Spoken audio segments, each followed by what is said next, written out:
Renita Azalia. Ada Ibu. Kemudian Raihana Al-Fatimah. Hadir Ibu. Eka Hanifah Febriani. Hadir Ibu. Siti Nurhaliza. Hadir Ibu. Salsabila Ginanjar. Hadir Ibu. Baik, masuk semua ya untuk hari ini. Masuk Ibu. Alhamdulillah.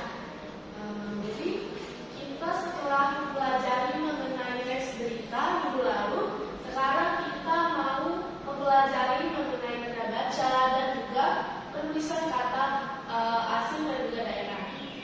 Nah, coba kalian lihat di sini ada gambar.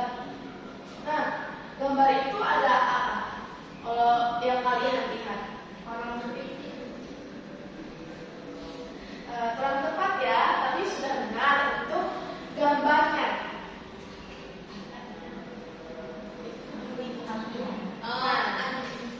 Ya. Nah, tadi kata Renita itu orang berpikir, betul. Itu adalah gambar orang berpikir.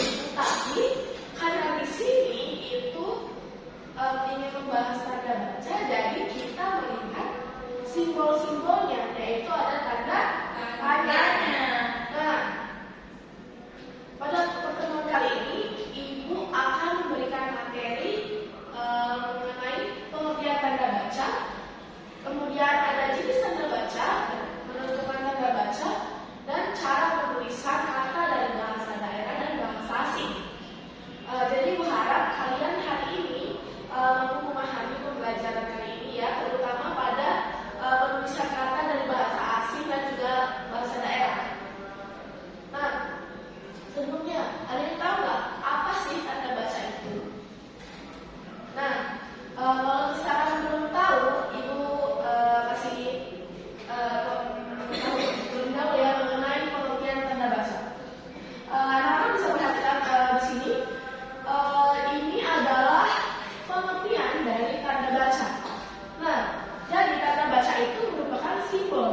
Nah, ini yang Ibu katakan sebelumnya dari gambar itu adalah yang dilihat adalah simbol-simbolnya.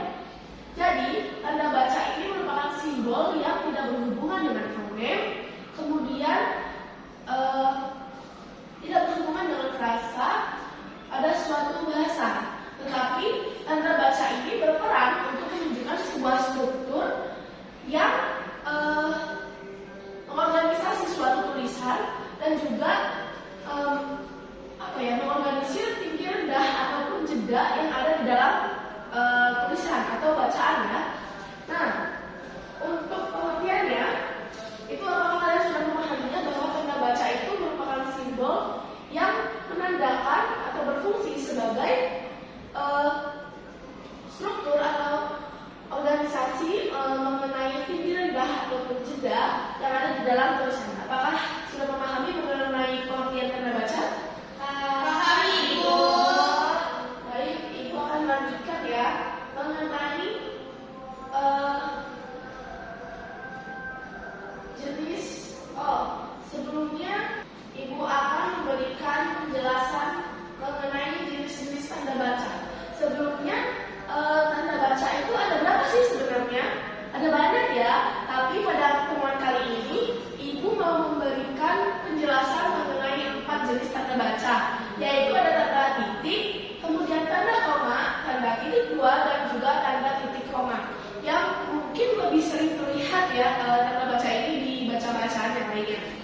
Nah, jadi untuk tanda baca ini berfungsi sebagai salah satu bagian untuk mengakhiri kalimat. Jadi setelah kita mengakhiri kalimat harus kita beri tanda titik. Kemudian untuk tanda koma itu kita berfungsi sebagai penjeda atau memperinci lah. Jadi contohnya itu seperti Ibu membawa barang-barang dari pasar seperti beras, gula, telur, dan seterusnya. Nah, untuk tanda titik dua itu digunakan untuk beberapa fungsi. Salah satunya dipakai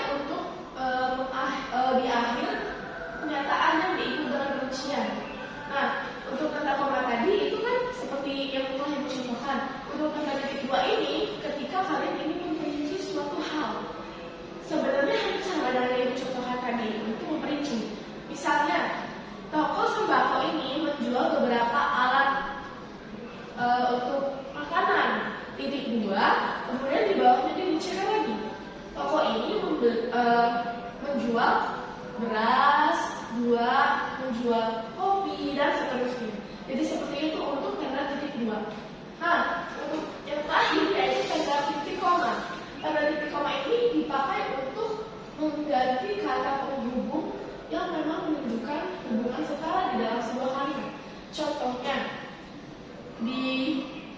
Contohnya pada bagian keterangan ya. Misalnya barang apa yang dibawa Budi ke sekolah? Titik 2, 1, buku, titik koma, ke bawahnya lagi tempat pensil, titik koma, di bawahnya lagi ada penghapus atau penggaris, titik koma. Nah itu kan masih berkaitan ya dengan apa yang dibawa oleh Budi, sehingga tanda titik koma ini merupakan kata yang masih menghubungkan satu kesatuan di dalam sebuah kalimat seperti itu.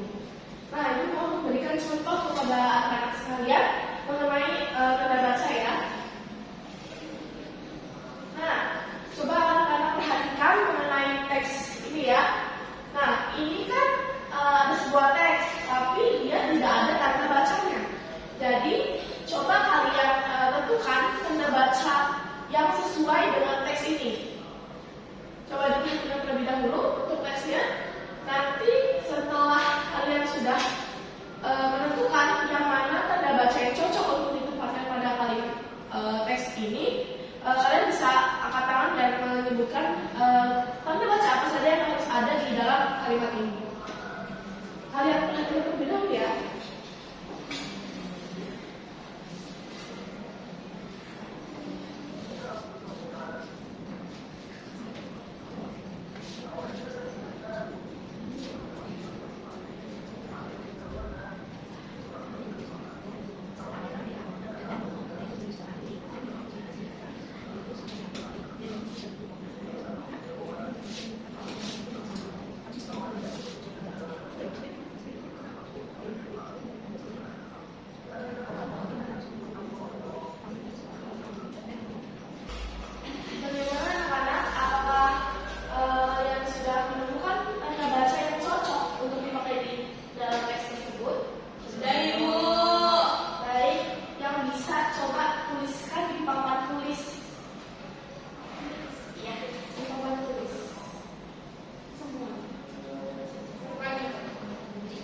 Kalimat ya.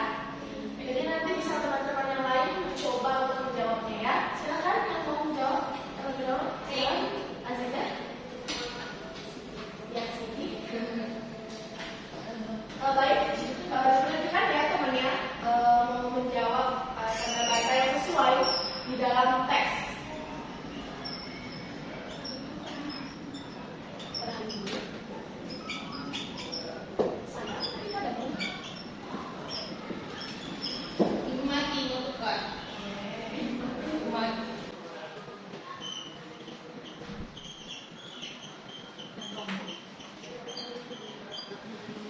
Naik bus menuju sekolah.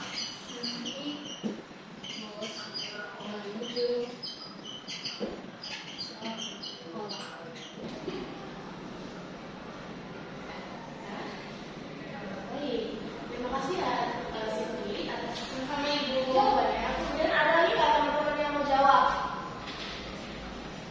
Baik, kita silakan. Ya.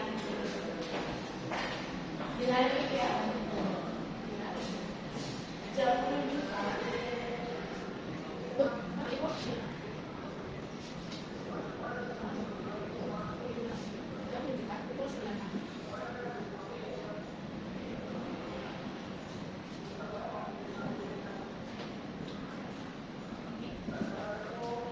Ketika aku sampai di halte.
Tidak Banyak penumpang bus pagi itu.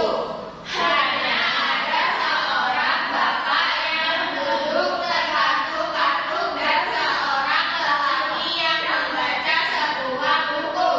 Nah, kita lihat jawabannya Rehana ya.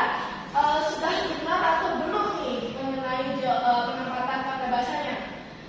Tidak banyak penumpang bus pagi itu. Koma, sudah betul.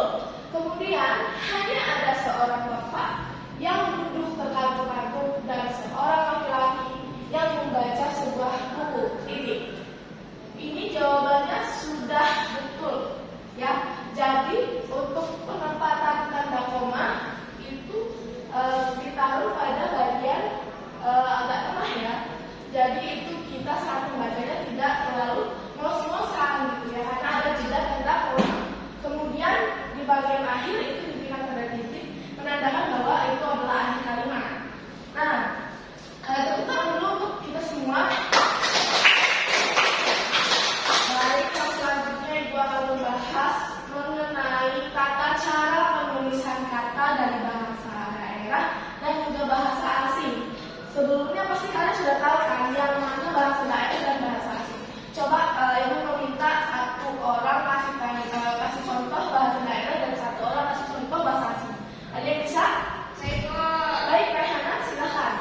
Terima kasih Ibu. Ibu saya ingin mencontohkan bahasa daerah kampung Ibu. Baik, apa tuh yang mencontohkan? Contohnya itu kata saya sikap. Betul. Nah, untuk yang bahasa asing siapa yang mau mencontohkan? Saya Ibu. Baik, Eka silakan. Bahasa asingnya bahasa Inggris, bahasa Inggrisnya siswa, student. Nah, sangat baik ya untuk Raihan dan juga Eka telah memberikan contoh dari bahasa daerah dan juga bahasa asing. Nah, tadi kan teman-temannya sudah memberitahu tuh yang mana bahasa daerah, yang mana bahasa asing.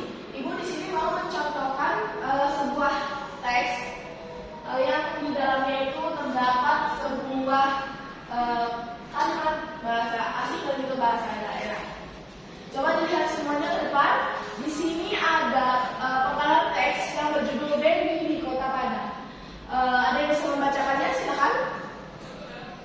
Kepada Eka silakan. Bendi di Kota Padang. Selain itu, bendi juga bermanfaat untuk mengantarkan wisatawan menikmati jajanan kuliner di sepanjang pantai Padang, seperti jajanan lengkitang, pensi, tahu buah-buah, pisang bakar, kelapa muda, soto, satai, dan aneka macam seafood. Wisatawan menikmati aneka jajanan kuliner sambil berselfie ria, menunggu sunset pada sore hari di pantai Padang. Baik, terima kasih ya Eka telah membacakan teksnya kepada teman-teman yang lain. Di sini Ibu akan menjelaskan yang mana itu bahasa asing, yang mana yang bahasa daerah. Nah, bisa kalian lihat bahwa di sini itu ada beberapa kalimat yang memang bercetak miring. Berbeda ya dengan yang lainnya. Nah, di sini ada tulisan kuah-kuah. Kemudian ada tulisan seafood, berselfie, dan juga ada sunset. Nah, itu merupakan salah satu contoh dari sebuah bahasa asing dan juga bahasa daerah. Di sini ada tulisan kuah-kuah. Ini merupakan salah satu contoh dari bahasa daerah, yaitu bahasa daerah Padang. Karena di sini judulnya Baby di Kota Padang. Kemudian kalimat seafood, berselfie dia, kemudian ada sunset. Itu merupakan contoh dari bahasa asing. Nah, untuk penjelasan hari ini, apakah teman-teman ada yang bertanyakan mengenai penulisan penulisan kalimat bahasa daerah dan juga bahasa asing? Ada yang masih dibingungkan? Tidak, Ibu. Baik, jika tidak ada, Ibu mau meminta teman-teman yang lain untuk memberikan kesimpulan mengenai materi yang kita pelajari hari ini. Ada yang bisa memberikan ulasan mengenai pembelajaran tanda baca? Silakan, yang mau.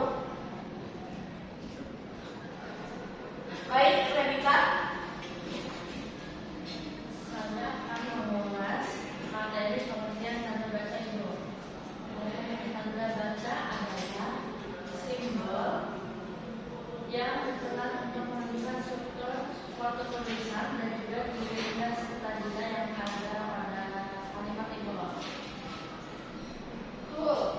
Tadi yang sudah dikatakan oleh teman kalian yaitu Renita itu sudah sangat bagus ya, karena keberaniannya sudah mau menunjukkan tangan, berani menyimpulkan atau mengulas kembali materi mengenai tanda baca.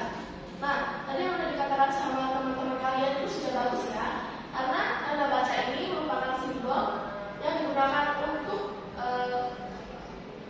mengorganisasi sebuah tulisan dan tinggi rendahnya serta jeda yang ada di dalam bacaan tersebut. Kemudian meminta siapa yang berani untuk menyimpulkan mengenai tata cara penulisan dari bahasa daerah dan juga bahasa asing. Baik, Eka, silakan. Untuk tata cara penulisan kata dari bahasa daerah atau bahasa asing itu ditulis atau dicetak miring itu. Sudah cukup? Sudah. Terima kasih ya Eka atas penyampaiannya. Sudah sangat bagus dan juga berani ya. Coba teman-teman yang juga berani ya kalau misalkan disuruh guru untuk mengulas kembali materi pembelajaran. Nah, mengenai tata cara penulisan tadi, memang kita harus dan wajib banget untuk menuliskan sebuah bahasa asing atau bahasa daerah itu dengan mencetak miring. Karena kalian juga harus bisa ya menerapkan dan mengimplementasikan itu dalam pembelajaran ketika ibu menyuruh kalian membuat sebuah teks yang jika kalian membuatnya itu di dalamnya ada sebuah bahasa asing atau bahasa daerah, kalian harus wajib memberikan cetak miring ya. Jadi itu membedakan bahwa itu bukan bahasa Indonesia tetapi itu merupakan bahasa asing atau bahasa daerah. Mungkin itu aja ya yang dapat disampaikan untuk pembelajaran hari ini. Sebelum mengakhiri pembelajaran, ibu minta untuk salah satu temannya bisa memiliki doa. Baik, untuk menutup kegiatan pembelajaran pada hari ini, mari kita berdoa bersama-sama. Marilah kita berdoa mulai.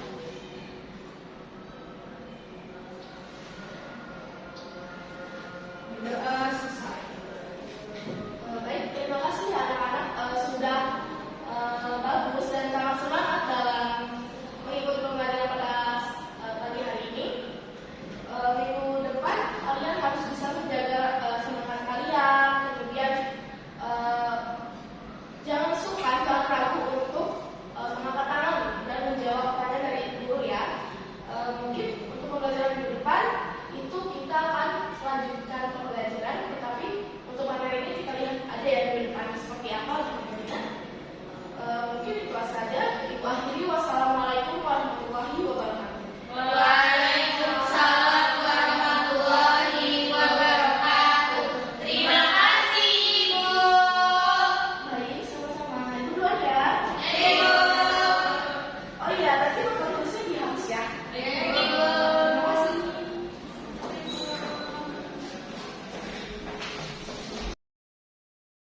Assalamualaikum warahmatullahi wabarakatuh. Izin memperkenalkan diri, nama saya Siti Nur Aziza selaku observasi lisan dari Saudara Samila Nur Rahma untuk untuk observasi keterampilan 3 yaitu keterampilan memberikan penguatan pada siswa. Dari video, dari materi yang telah dilakukan, dari praktek yang telah dilakukan oleh Saudara Samila Nur Rahma, saya menyadari dan menemukan beberapa hal yang perlu diobservasi. Salah satunya adalah Saudara Samila Nur Rahma telah melakukan beberapa kali penguatan. Penguatan tersebut berupa penguatan verbal seperti kalimat kata bagus, kemudian ada juga kata benar sekali begitu. Tapi Saudara Samila Nur Rahma tidak menggunakan pendekatan nonverbal. Dalam pendekatan verbal yang telah dilakukan oleh Saudara Samila Nur Rahma, Saudara Samila Nur Rahma juga menggunakan kalimat dan juga kata. Jadi tidak hanya berupa kata tetapi juga berupa kalimat. Kemudian Saudara Samila Nur Rahma telah melakukan penguatan nonverbal sebenarnya berupa mimik muka, kemudian juga gestur. Tetapi Saudara Samila Nur Rahma tidak melakukan penguatan nonverbal berupa kegiatan penguatan dengan sentuhan, kemudian juga penguatan berupa simbol atau benda. Saudara Samila Nur Rahma fokus pada penguatan berbentuk verbal. Kemudian cara penggunaan dari penguatan yang dilakukan oleh Saudara Samila Nur Rahma, yaitu penguatan tersebut diberikan kepada individu tertentu yang telah melakukan suatu kegiatan. Saudara Samila Nur Rahma menggunakan prinsip pada penguatan terhadap siswa, yaitu prinsipnya adalah kehangatan dan keantusiasan. Jadi Saudara Samila Nur Rahma pada penguatan-penguatan yang dilakukan terhadap siswa menggunakan prinsip kehangatan dan juga keantusiasan. Demikian yang dapat saya sampaikan. Saya akhiri. Wassalamualaikum warahmatullahi wabarakatuh.